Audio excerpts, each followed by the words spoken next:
right, good afternoon. Nyia Harris here with Open Book with Nyia Harris with my guest, Patriana Jones of Pretty Heart Media. How are you? I am doing great. How are you, Nyia? I'm doing wonderful. Can I be honest with you? Because Yes. This is Open Book with Nyia Harris. I did not drink a matcha today, and I can feel it. I can feel that I didn't drink that matcha, and I'm like, I need that caffeine boost. But I'm gonna bring all the energy I can to you now. I couldn't tell. Oh, you couldn't? No. I usually I have pretty good energy, but I just need that little something on Mondays anyway. Someone's codependent on caffeine. Only on Mondays. Well, I want to thank our listeners for joining us. Like I said, Power 104.7, your home for hip hop and R&B. Today's guest, Patriana Jones of Pretty Heart Media, will be my guest, and we're just going to get into it. We just looked really quick. Full disclosure, this is Open Book. We just looked really quick on like TMZ in the Shade Room. Not a whole lot going on. So we're just going to talk about ourselves. So okay, works for me. Yeah. So okay, you and I don't know each other as well as like the other guests that I've had on, and so I was super looking forward to this conversation because I'm like, I get to know her better. Yeah. And but what little bit I do know of you, having met you at a couple of different events, that was really fun, by the way. I know. Nancy's Nancy's interview, and then Nancy. at the BB at the. Oh, that was at the BBE. Both of them were actually. Yep, and B3. Yeah, the B3 networking. Yeah. What did you think of that, by the way? B3 networking. I joined the same day. Yay! Yes. Awesome. I'm a big fan of B3. I think LeBret does phenomenal work. Yeah. And of course, I'm obsessed with Nancy and the work she does with BBE. So I'm just obsessed. Yes. Well, okay, so here's something that our listeners don't know about you. Well, they don't know a lot, but they're going to learn everything. But that you're a transplant. I am a transplant. Yes. Okay, so let me share something with you. Most of my friends are transplants. Are you from Minnesota? I am. Yeah, and born and raised. I have a Ghanaian father, Southern Black mother, and they made this. And beautiful. Oh, thank you. Yes, thank you. Thank you. But I've heard this from many of my friends, like, what is this Minnesota nice thing? So I was curious to ask you, like, first and foremost, like, do you know about that? What has your experience been? How long have you been here? Yeah. So technically I came here, okay, so let me say this. I've been in Minnesota before, but just never like really navigating the social scene because my dad has lived out here for about 10 years. Okay. So I'll come see him and leave, right? Okay. So like never got out. So officially I'm relocated here last April. Okay. And then like, I kind of bounced back and forth. And then like in the winter time, I was also bouncing back and forth. But this year, I've really started to put myself out there as far as like trying to make friends and acclimate to the social scene. Also, I will say last year when I came here, like literally 3 weeks into me moving here, I like met my man. So I was like booed up the first year. Okay. Completely off the scene. Yeah. So what I will say from this year of like, just starting to like talk to people more and stuff like that. I call it Minnesota polite. I don't think you guys are Minnesota nice. Okay. I think it's like very just polite. Like I'm not offended by that, by the way. like but you're like you're an outlier, right? So yes, very much so. Which is why a lot of your friends are probably transplants. But it's just like the smizing, like the very smizey. I think Minnesota is very smizey, but also too, I think that once you find some real, like some very authentic raw energy, that's it. Yeah. Like, it's up. Yep. You find your village. You find your tribe. Yeah, exactly. Yes. So, I have heard plenty about that, and we'll talk more about that offline. But yeah, that is, it's a thing. Even people that I'm friends with that are like also from the Midwest, right? You name it, South Dakota, Iowa, Indiana. Like they have said, like there's something weird in Minnesota. But people in Minnesota from Minnesota say the same thing. Like they say, like once they've outgrown the friends that they've been. Like they were raised with, it's hard for them to find new friends, even though they're from Minnesota. Yeah, it's weird. It's weird. It's something unique. And I said in LA, listen, you go out somewhere by yourself, and by the middle of the event, you've already adopted a whole new set of friends. Like we go everywhere by ourselves. I love that. I feel like I need to like travel more and like because I'm like I'm very much an extrovert, and I love to talk, and I love to meet new people. I love a stranger. I tell my best friend all the time. Phenomenal in Cali, in Los Angeles specifically. Yeah, I guess when you're going back, let me know. I know. I'm always back, so let's go. Okay, let's go. Let's go. Well, how was your weekend? My weekend was actually really good. So I go to Fellowship Missionary Baptist Church. Oh, sure. And so we've coined her, she's my fairy godmother. Okay. So there's an older woman there, I call her my fairy godmother, and she owns a cabin out in Deerwood. And so she invited me and like a couple of like the other millennial women, like that's 30 years old, to like, spend a couple of days, like do a little mini retreat over at her cabin. Okay. So like we went there from Thursday to Sunday, and it was just so phenomenal. Okay. Our fairy godmother, she like literally owns like 3 or 4 boats. So we just spent like 4 days just like on a pontoon, just cruising, having a blast. I'm like, do I really have to go back and like work and do all the things? And the weather was so perfect too. The weather was phenomenal. Oh, wow. Listen. You made a video because I liked it. So is that from this weekend? The horror film? Yes. Okay, I'm like, what is she doing? But this is fabulous. I told them because of how there's like this scary forest pathway that like leads up to the cabin. I'm like, obviously we have to shoot a bootleg horror film. Like we have to do it. I have to do that scene where I'm being chased and I fall down and I'm begging for not to. Like I have to do it. And someone has to be in the woods breathing really hard, but with their mouth like someone has to do it. So we had so much fun. Yeah, it looked like you had a blast. I was like, what is this? Like I said, you guys think I can put this on Tubi? Were they okay with that? No. Oh, okay. But you know how people say like, Tubi has all the bootleg movies? I don't know a lot about Tubi. Mm-hmm. I mean, like I know it exists, and that's about it. Yeah. To be fair, it's really just a stigma because Tubi actually has so many classics for free. I'm like, not too much on Tubi. But I just said it as like a running joke. Yeah. Okay. Well, I didn't know that. Is there anything that like I should go home and watch today on Tubi? I mean, is there any Black classic that you haven't seen? Ooh. I don't think so. There's definitely a lot of stuff that I haven't seen in a while. Like I was just listening to Love Jones soundtrack because it came out when I was working on. Yeah, like I watched it when it was new, like 3-4 times, but I haven't seen it in forever. And honestly, too, films back there, they just had some of the best soundtracks. Waiting to Exhale soundtrack. Oh my goodness, it's just. I don't want to go back to those times, but yeah. No, I hear you. Okay, well, what's on docket for? Okay, so you are. You know what? Actually, I'm gonna say that. How was your weekend? You know what? My weekend was. Excuse me. Let me be honest, because this is Open Book with Nyia Harris. Yes. So I have 13 and 15-year-old girls, about to be in 10th grade and 8th grade. Oh. And hold on, wait for it. And I love my kids, I do, but they do some things that I question sometimes. So particularly the youngest decided she was mad one day and like was doing stuff to her wall and just basically destroyed it, right? And so my husband and I... Wait, but destroyed it how? So she, instead of asking us, like, hey, I want to put these items up on my wall, posters, certificates, whatever, she just did it. And she used the wrong kind of tape. And so I think you know where the story is going, right? Yeah. So she used permanent double-sided tape. So it didn't just rip the paint off the wall, it ripped like the drywall off the wall. So that was my weekend, spending several hours doing something I had no interest in doing, fixing the wall. But the bright side is it's looking good today. Okay, good. It just needs to be touch-up painted, and she owes you a weekend. She does. And we told her, we're like, oh, you should pay for this, and she got an attitude. That's the thing about 13. You get attitudes quick. Sure. So, that was my weekend. I thank you for asking, by the way.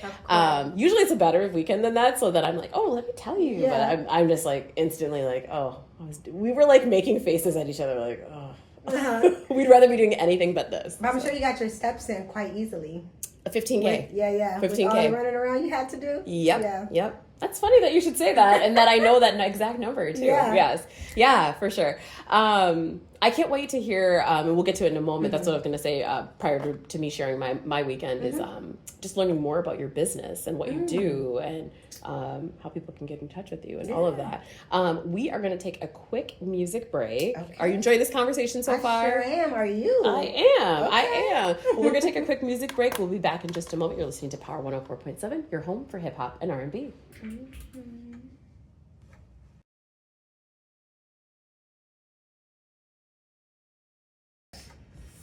All right, we are back. Patriana, don't you love that song? X Factor? Listen, Lauryn Hill is, yes. She's everything. Yes, she is. Every time I do karaoke, I do doo-wop. Do you? Mm-hmm. Oh my gosh. Okay. Oh, yes. We don't even need the radio anymore. Just listen to us sing, okay? Okay, you have such fun content. I like following you on Instagram. Thanks, I like Follow her on Instagram. What's your handle? So, what I would want them to follow is Dating as a Man. Dating as a Man. Well, I was going to segue to that. So, you have an event. We'll go there now. So, you have an event coming up this Saturday, July 19th. Dating as a Man. Talk about it. Yeah. So, what do you want me to talk about? Why did you create this event? Dating as a Man? So, well, really, Dating as a Man started back in like 2018 when I launched it in like Los Angeles. I used to have like an event series called We Keep It Candid where I would bring men and women together and like we would just explore the interpersonal relationships between men and women. And then from that, there was I just kind of had an idea one day. I was like talking to like some of my girlfriends who helped me with the event, like, you know, as far as like setup and breakdown.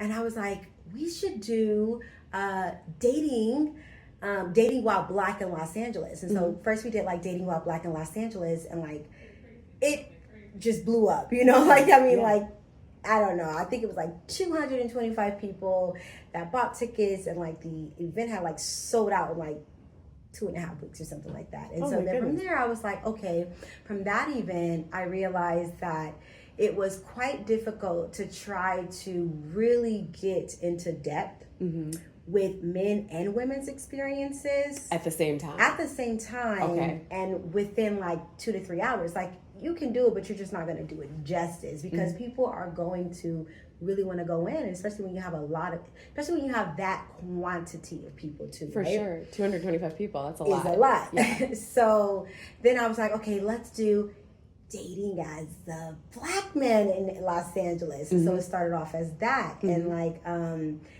I just would do that series in like Los Angeles. And then I kind of just start realizing that like, you know, this perspective is really important because a lot of spaces, especially when it comes to like love, romance, sex, intimacy, caters to women, you know, like are women getting orgasms? And I understand the reason for it, right? Like I understand why a lot of the, you know, those genres of conversations like cater to women and like the importance of that.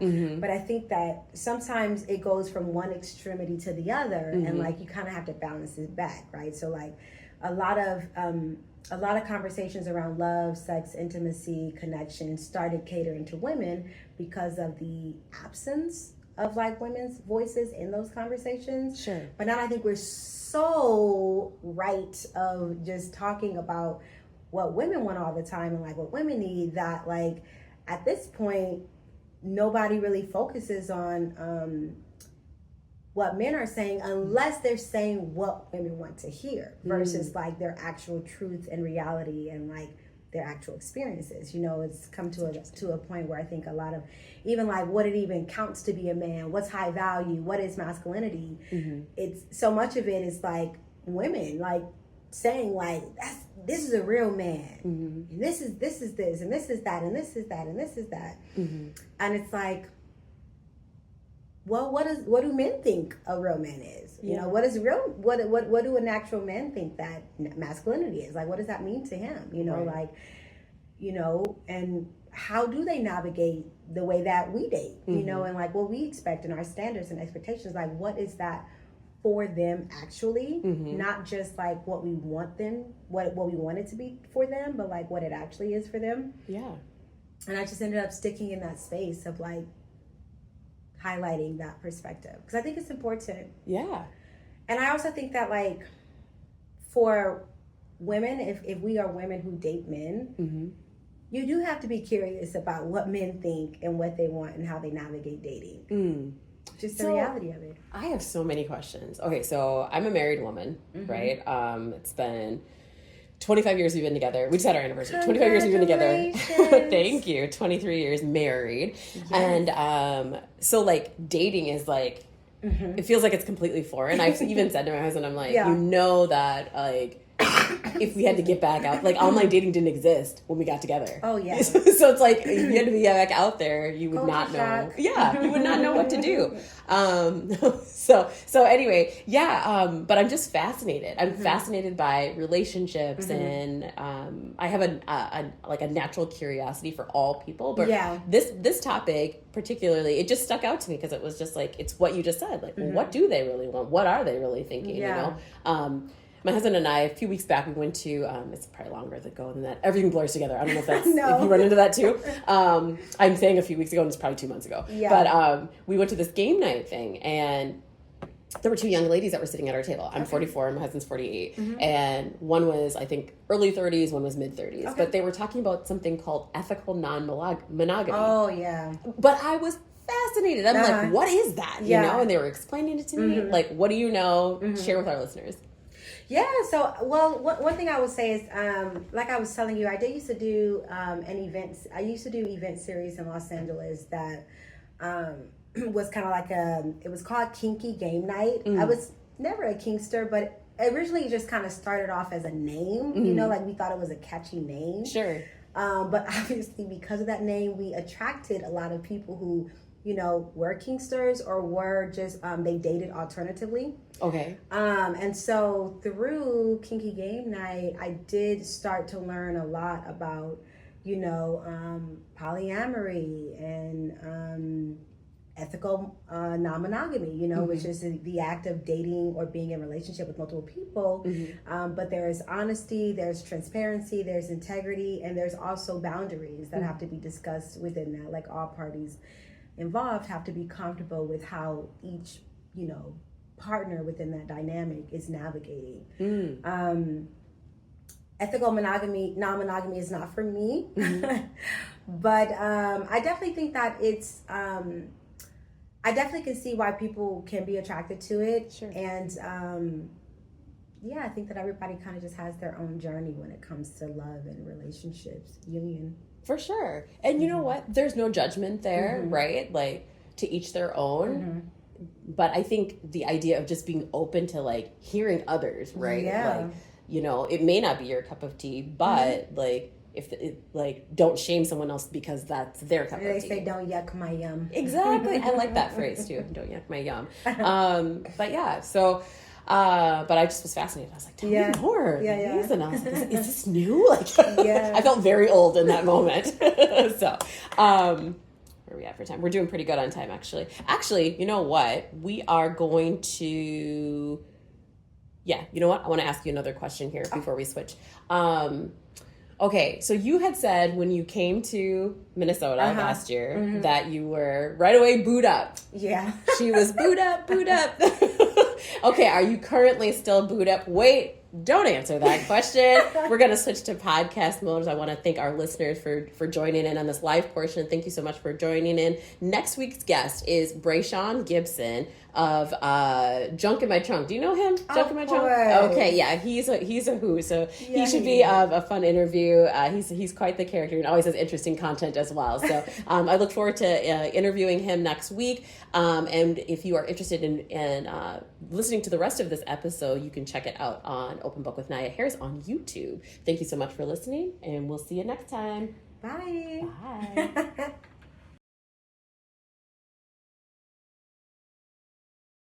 We are back. We're in podcast mode. Patriana, you having fun?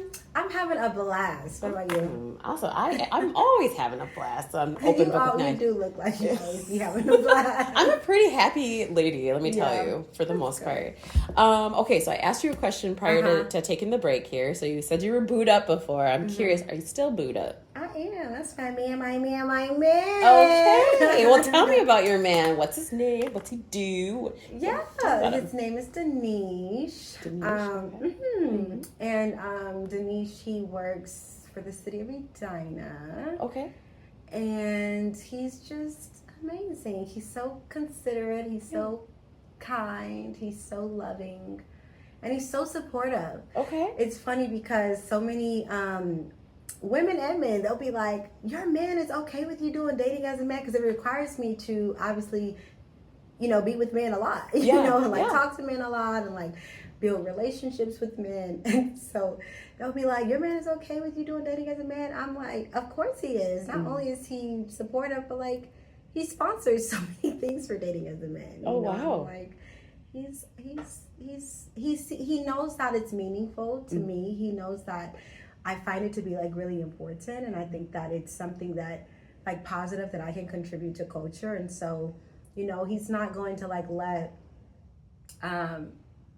like ego or something like that get in the way of like, just doing something meaningful for the community. Not to say that ego, right? Like I think people can have like genuine concerns about things, but when I say that, I think that a lot of times when people navigate in relationships, we can do things that's like performative respect, where like we just don't do things because we don't want it to come off as disrespectful, right? Yeah. It's like performative, right? Like if again, like some people are like, oh, I wouldn't talk to another man, like, or I wouldn't have a male friend because I wouldn't want my partner thinking this, or like it's performative, because it's like you can absolutely like work with men and like not be at risk of doing something inappropriate or disrespectful, but it's just performative. It's just about how it looks from the outside in instead of what it actually is from the inside out. Yeah, that's a wonderful point. Like, so two things actually. Let me jump back a little bit. So the fact that you and your boo Danish have an understanding, right? That like it clearly sounds like he's secure in who he is, right? Secure in who you are, that and your relationship, that like, yes, I absolutely trust this woman, and I'm going to support her and sponsor her, so that's wonderful. So, but that does exist, right? Like that's not every relationship, right? That there can be doubt, and that causes rifts and issues within relationships, right?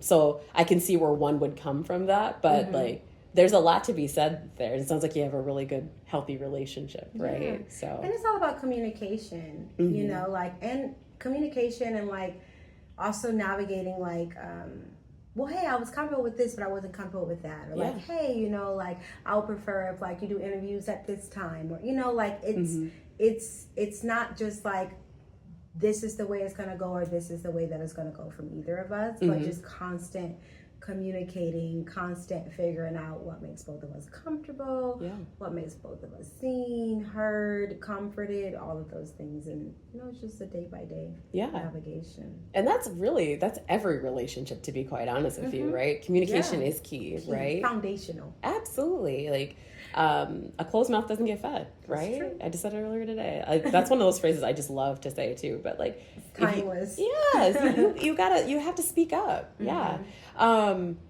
Okay, well, I bought tickets for your event, and you're gonna be a whole model at another event. I didn't put the pieces together. I was like, wait a second, it's the exact same day as the fashion show. So anyway, same time. Yes, I am gifting my tickets to a friend and her friend. So so they will be there in attendance. So I really hope your event. Of course.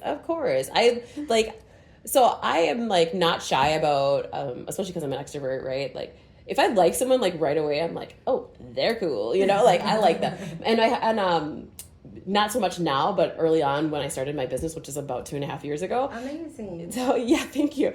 I would be like, oh, I just met so-and-so for coffee. I would tell my husband this. I'd be like, oh, they're so great. And then he looks at me one day and he's like, Nyia, how can everybody you're meeting with be so great? And I'm like, honey, like attracts like. Yeah, I love it though. I've literally met 2 people in this whole journey that I was like, I don't need to have another conversation with you. But and that says a lot. It does. Yeah. It does. Like everybody I think that you attract is Yeah. like, you know, it's a reflection of yourself. I agree. Yeah. Yeah, everything is spiritual in that way. Ooh, you just said the magic word spiritual. Like, I'm all about, like, spiritual, like the universe. Like, there's no coincidences. It's not a coincidence I bumped into you that evening, you know? So, yeah. And the fact that, okay, so you and I met when Nancy's show, Hello Nancy. Shout out to Nancy Corsa, by the way. So she was doing, so her show, show, Lauren was interviewing me that day. Yes. That's where I met you. And your husband. Yes. He was there too. And then I had come from another event and told some friends at that event, I'm like, you should come to this thing. And they're like, okay, what are they doing? I'm like, I don't know. You should come though. And so, Amber and Francine and Rita and Mara all came out, and they were so great. Yeah, and then you guys all made up the audience, which was fantastic. And Nancy even said, she's like, "Can you have them come every time?" I'm like, I don't know. It was a vibe. Yeah, but you were so great, and it was just great to connect with you. And then I tell you, you should come to B3, and then Nancy tells you the exact same thing. It was so funny. Nancy was like, "I have an event for you to go to."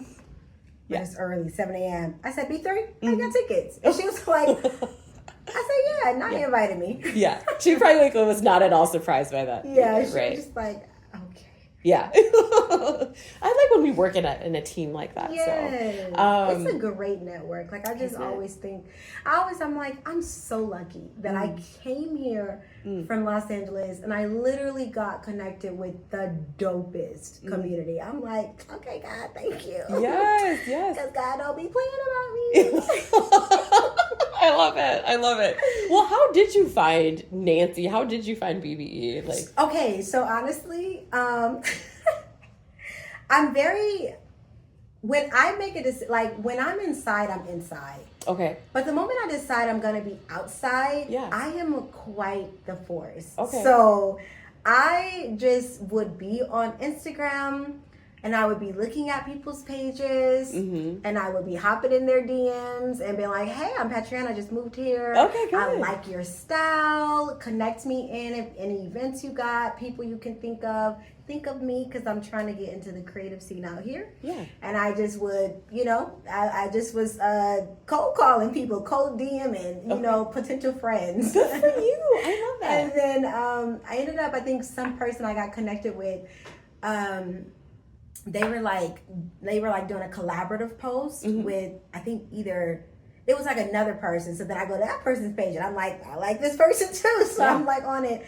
And then like I'm looking at their page, and then I see a collaborative post with like BBE, and I'm like, what's that? And I click on that page, and I'm like, this looks interesting. Yeah. And so then I like click on the link, and I'm like, and I send them an email. I'm like, hey, like I want some information about this. Can you guys, reach out to me?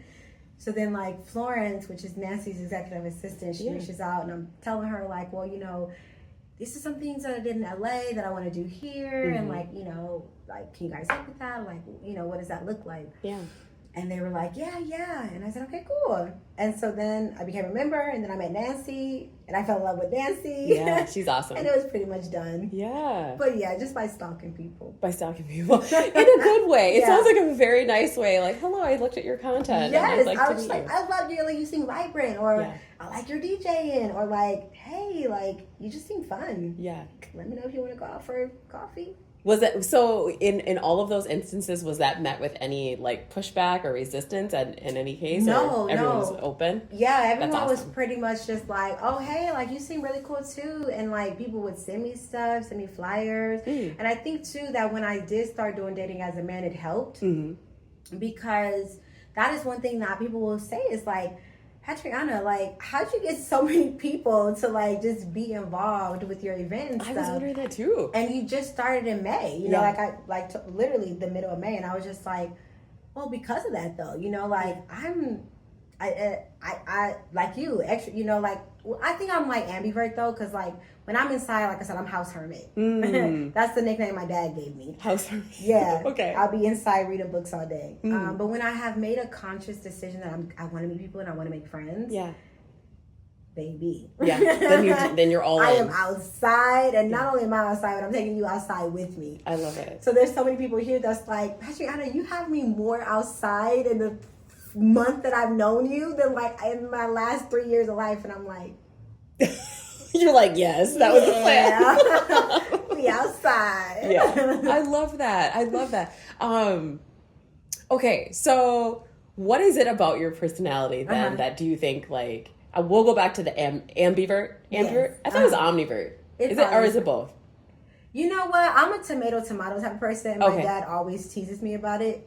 Because I'll be like, it probably is ambivert. Yeah, it probably is ambivert. No, you might be right too. I could have been saying ambivert. Yeah. It's like tomato.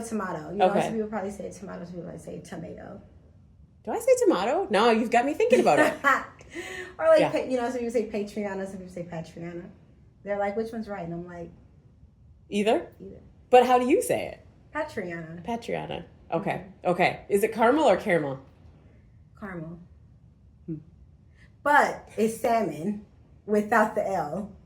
Okay, so are people saying it with an L? Some people do, yeah. Do they? Okay. Salmon. I think the L is supposed to be silent. It is. Okay, great. I love it. Okay, so what is it, do you think, about your personality that that you embrace that you're all in, you're outside, like you said, when you make a decision to be outside, you're outside and you're bringing others with you. What is it about that? What do you think makes you that way? Or have you always been that way? Okay. What do you mean by that though? Like being able to like connect with people, or just like me like navigating between like being inside and outside? Thank you for the clarification. Yes, being able to connect with people, because that's not an easy skill, you know. Honestly, like I think that I am a very curious person, and it really serves me when it comes to social scenes.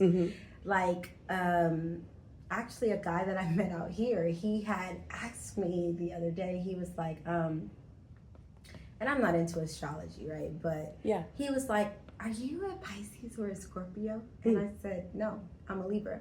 And then he was like, oh, okay, I thought Scorpio, he said, I thought Pisces because like you feel very intense. And then he was like, but I thought Scorpio because the more that I study you, the more that it just seems like you have this unique gift of like controlling your environment.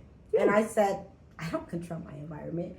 And he said, okay, I don't mean to say control, but like, it just seems like you really understand people more than the average person does. Okay. And then I was just like, it's because I love people, you know? And that's not the first time I've heard that, you know, like a lot of people who have been around me for a long time, they'll be like, Patriana, you know, like, it's very unique the way that you navigate with people. Or like another guy out here, he was just like, it's something about you and like the way you navigate. Yeah. But the reality of it is that I'm just genuinely curious about people. Oh my gosh. You know, like I love to really get to know people. You know, like, and I like to ask questions, but not just to ask them, right? But like to really hear people out and like just to talk to them, you know, like when I tell you I can go into a restaurant and before I leave that restaurant, I'm talking to someone about, you know, how like the last 5 years of their life story, like it's common, like, you know, it's not like, it's, you know, some people are like, oh my gosh, I had the craziest like experience. I'm like, no, that's like every experience with me. Because I'm just a very deep person in that way, you know, like I want to get to know people very deep, not surface level. Like I've always been awkward in that sense, like don't do awkward conversation, but like, who are you? And like why do you think the way you do? And like, you know, like what experiences shaped you, and like how do you see you? Like I want to see how you see you from your own eyes. And I think that a lot of people are so busy that they don't go the extra mile to see people. So that when people have someone in front of them that's really trying to see them, it's just kind of like, oh, okay. And I think it's just that. Okay. Okay, so that's what I'm picking up on, right? So you and I have that in common.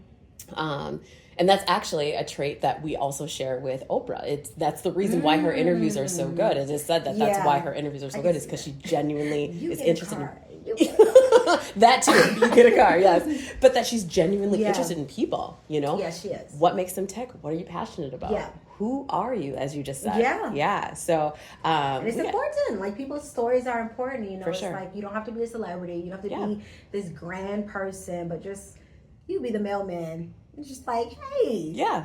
But everybody has a story. Yes. And it's interesting. And it's valid and it's worthy of being heard. And I want to hear it. Yes. And everybody wants to be heard. That's the other commonality too, right? If you give people, I have learned that definitely. So early on in my business, not so much now, but early on in my business, remember I was telling you, meeting all of these people, right? Like, I was meeting everybody for coffee, right? And and I was spending a lot of time doing it. Like, I'd book an hour and easily it would go into 90 minutes because I wanted to know. You're B3 personified. Yeah, pretty much. And I was having a blast getting to know people. And then I realized after some time, I'm like, I can't spend that much time with her because then I'm like not working on the business. Yeah. And spending a lot of money on coffee. Oh yes, definitely. But yeah, it's not something, like you said, that people give enough time to, right? And so when people run into that, they're like, oh wait, you're listening? Yeah. You hear me? You see me? Right. Yeah. So you and I have many more conversations to come. For sure.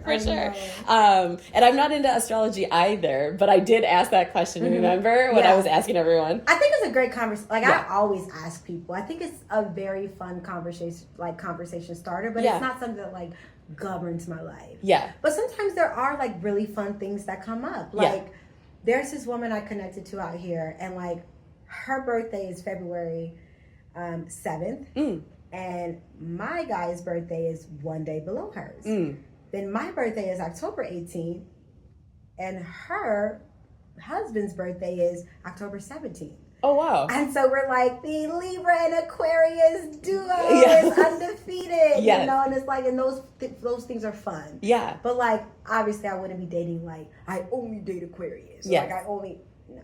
Yeah. And there are some folks that, to each their own, but there are some folks that are staunch about it, you know.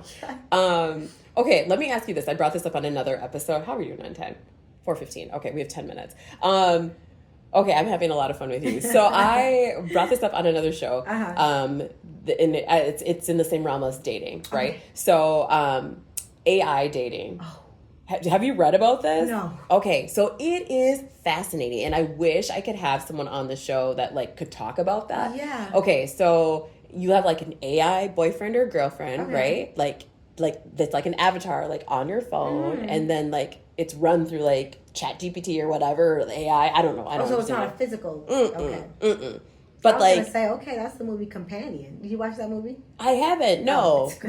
But there's a couple movies that are like that, though. Yeah. I think it's coming. You think it's coming? Yeah. I think.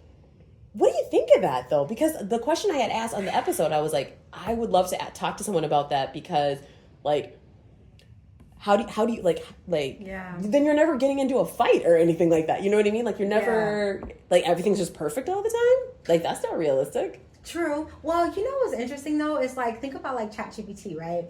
And how you can program ChatGPT to critique you, you know, and to be honest with you,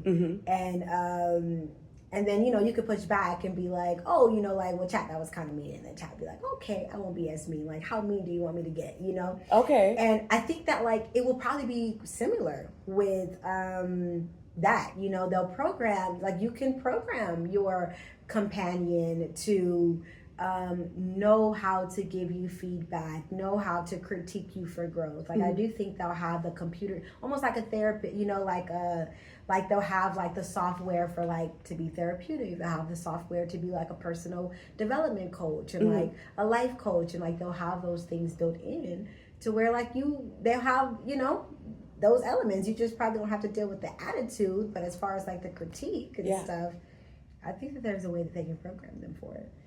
So while it's not a bad thing, right? Like, that's great. Oh, I think it's bad. I mean, I'm a very to each their own type of person, but I just see, like, that there might be that further down the line, like, say you decide you don't want to have this AI relationship anymore. How do you pivot and have, like, a human relationship after having this perfect AI relationship, you know? How do you even compare the two? You know, honestly, I'm going to say this. I definitely, like, I feel like what I've learned, like, in my 20s, I was definitely like more of like, hey, everything within its reason, you know, like just super open-minded. But I think now, as a 30-year-old, I'm more so like, I think there can be dangers in being lukewarm. I think there's certain things that you kind of have to take a stand on. Sure. Because if you don't, and then it gets, you know, like everything that we intuitively know can happen, and when it happens, like then we're trying to advocate it, but it's too late. It's already passed. The things have already happened. And so I think that when it comes to like trying to manufacture this AI companion, for one, people are already extremely lonely through social media, and they're already suffering with just like basic communication skills. I mean, even when I like interview women and men about the dating stuff, something that comes up a lot with women will be like, oh, you know, like men just don't approach us anymore. Like they just won't, you know, men want to be approached. Like they, you know, and all this type of stuff. And there's a lot of reasons for that, you know, for why, you know, people, men and women probably don't interact as much, you know, like, and I know, like when I was 18, 19, you know, I could go somewhere, like attend an event and like get hit on and approached by a lot of people very boldly. And I think like through time, that boldness of men has definitely dwindled in the sense of like in public, because they'll do it in the DMs, you know, they'll slide in the DMs, or like when they feel like it's safe, like it's not public, it's not, you know, the public rejection and all of those things. But like there was a time where like no one cared about those things. Like, you have to shoot your shot. Yes. You know, and you have to really ask yourself, like, what happened though? You know, like this change in the way that we socialize, and like, you know, this emphasis on like safe spaces and like, and all of this. And it's like on one end, yes, safety is important, but like on the other end, there's like, you know, to some capacity, socialization does require bravery, and it does require putting yourself out there, and it does require all of those things. And so if you need everything to feel very safe, you're probably gonna miss a lot of shots that you just never tried to dunk. And I think that throwing in some type of AI companion that will be very be used codependently and be used to escape from the anxiety and fears that people are already facing. I think that the cons far outweigh any pros that can come from that. Fascinating. We could stay on that topic for an hour, right? Because like I hear you, like I hear what you're saying about like being lukewarm on a topic, right? But like what if that's what works for people? Like what if that's, you know what I mean? Like the yucking someone else's yum, right? Like is there really a negative, right? Like is it harming you in them doing that? Is it harming them? Is it harming them? That's one question, but is it harming you? Well, so, but see, I don't, if I navigated in life with only caring if it harms me, that would be bad because I'm a very privileged individual, right? I mean, like, think about it. If people, I mean, that's what like happens in politics, right? That's what happens with like any crazy thing in the world. Like if you only can take a stance when it's affecting you, or like if it's hurting you.